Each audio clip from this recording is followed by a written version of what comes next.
Hello everyone, Christina here. I've got 3 fabulous at-home beauty tips for you to try that you can find right in your refrigerator. The first one is going to be coconut oil. Now, coconut oil is the ultimate natural hydrator. I use this to moisturize my face, cuticles, body, or create a scrub with a little brown sugar. This is wonderful because it'll make your skin glow and, of course, leave it hydrated. The next ingredient is honey.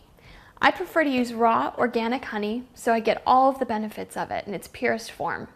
Honey can be used as a moisturizer, to dab onto acne or pimples to reduce inflammation and kill with bacteria fighting ingredients, or you can use it simply a little highlight right along your cheekbone. And lastly, baking soda.